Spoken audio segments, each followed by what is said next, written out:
Historia de la filosofía, por Nicolás Abagnano. Volumen 3, 317, parte séptima. La filosofía entre los siglos XIX y XX. Capítulo 15. El existencialismo, 848. Jaspers, existencia y razón. Heidegger hace derivar de la fenomenología la exigencia óntica que acaba luego por predominar en la segunda fase de su filosofía. En cambio, se vincula más estrechamente a Kierkegaard, la obra de Jaspers, en la que el hombre individual es el único tema de la filosofía. Su objetivo pasa a ser la clarificación racional de la existencia singular. Karl Jaspers, nacido en Oldenburg el 23 de febrero de 1883, se doctoró en medicina y estudió luego a Spinoza y a Husserl. En 1909 conoció a Max Weber, a quien consideró como a su maestro y al que luego dedicó un libro. En 1916 comenzó su enseñanza de filosofía en la Universidad de Heidelberg, de la que llegó a ser profesor en 1921. Profesó su cátedra hasta 1937, año en que la perdió por su oposición al nazismo. Este enfrentamiento, con todo lo que él mismo implica en el plano filosófico, fue siempre una de las líneas directrices del pensamiento de Jaspers. Este, en un libro suyo, titulado El problema de la culpa, en 1947, analizaba la culpa de Alemania en la iniciativa y en la dirección de la guerra. Y en otro libro más reciente, Libertad y Unificación, 1960, a propósito de la unificación alemana, defiende que se trata de un problema superado y que la única tarea importante es la defensa y la realización de la libertad. Jaspers comenzó su actividad científica en el campo de la psicología y en 1913 publicó La psicopatología general. El paso de estos estudios a la filosofía verdadera y propiamente tal puede verse en su obra Psicología de las instituciones del mundo, 1919, que puede considerarse como el primer tratado de filosofía existencialista, anterior incluso a Ser y Tiempo de Heidegger, que es del año 1927, porque en realidad contiene todos los temas principales, desarrollados por Jaspers en obras posteriores. Entre estas, la más importante es la titulada Filosofía, 1932, que abarca 3 volúmenes cuyos títulos respectivos son Orientación filosófica en el mundo, Aclaración de la existencia y metafísica.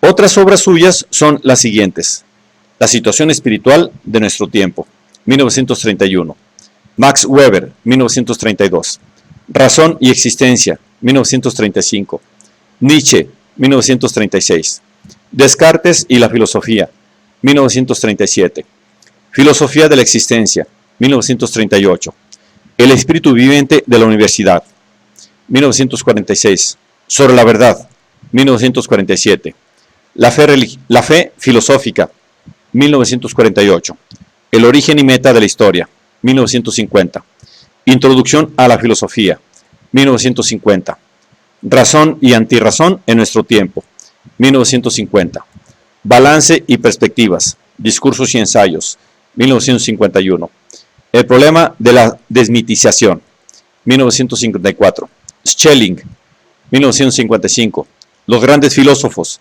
1957, La bomba atómica y el porvenir del hombre, 1958, Filosofía y mundo, discursos y ensayos, 1958, Razón y libertad, 1959, La idea de la universidad,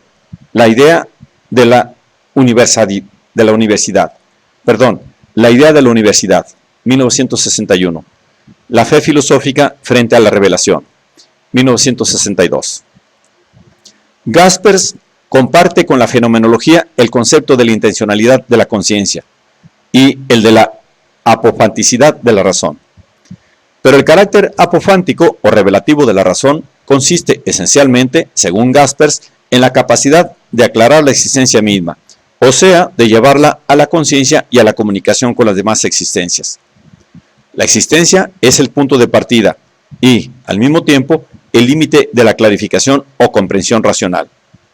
De ella parten y a ella retornan todos los esfuerzos, tentativas, iniciativas y empresas de que el hombre es capaz, incluida la búsqueda del ser, que es el tema propio de la filosofía. La existencia es siempre mi existencia, esto es, una existencia históricamente individualizada, singular, inconfundible, dotada de aquel carácter de excepcionalidad sobre el que tanto han insistido Kierkegaard y Nietzsche. El mismo esfuerzo de autocomprensión racional, de universalización y de comunicación, forma parte integrante de ella y cae dentro de sus límites. Entonces, ¿cómo puede este esfuerzo valer como esclarecimiento auténtico y abrir la existencia a la comunicación universal? Este es el problema fundamental que Jaspers se plantea en su filosofía.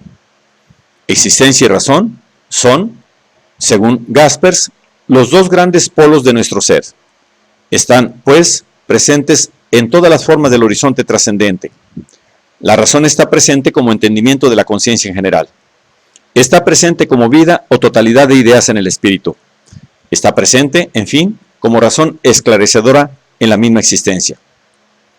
En ningún caso la razón existe por su cuenta. Es uno de los polos y supone siempre el polo opuesto. En la existencia, la razón es la acción misma de la existencia posible. Una razón carente de existencia sería un proceso de pensamiento arbitrario y caería en la universalidad abstracta. Una existencia privada de razón caería en la violencia ciega y por tanto en aquella universalidad empírica que es típica de los impulsos sentimentales o vividos sin iluminación racional. Existencia y razón deben, pues, compenetrarse para constituir la auténtica razón o la auténtica existencia. Solo a través de su penetración recíproca, la existencia se abre a la verdad, esto es, a la comunicación con los demás. Pero la verdad, que es propia de la existencia, no es la que es propia de las formas particulares del horizonte trascendente. No consiste en la verificación pragmática, que vale en el dominio de la realidad empírica, ni en la evidencia necesitante, que vale en el dominio de la conciencia en general, ni en la persuasión, que vale en el dominio del espíritu. Estas tres formas de la verdad constituyen un orden gradual, en el cual cada forma es superior a la precedente. Pero ninguna de ellas, ni tampoco su totalidad, agota la exigencia de una comunicación absoluta y total. Esta no puede realizarse más que a través de un movimiento infinito en el cual la verdad se manifieste cada vez más. Y en este movimiento coinciden el ser uno mismo, en la propia unicidad y excepcionalidad, y el ser verdadero, esto es, revelándose a los demás y comunicando con ellos. La existencia, dice Jaspers, se hace manifiesta a sí misma, y con ello real. Si con otra existencia, o a través de ella, y con ella, se alcanza a sí misma. Este movimiento, que no termina nunca, porque nunca alcanza su cumplimiento, es la verdad propia de la existencia, que es la verdad de la fe.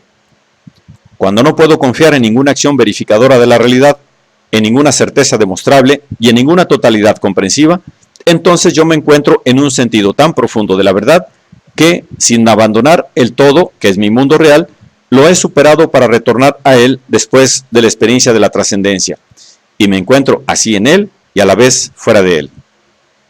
Pero esta profundidad, que nace de la relación de la existencia con la trascendencia, no puede agotarse. Ninguna forma de comunicación escapa, por esto, al fracaso y a la imposibilidad de la comunicación. Si la comunicación se cumpliera en el tiempo, se destruiría el fin propio del hombre, que deviene él mismo siempre y solamente en la comunicación.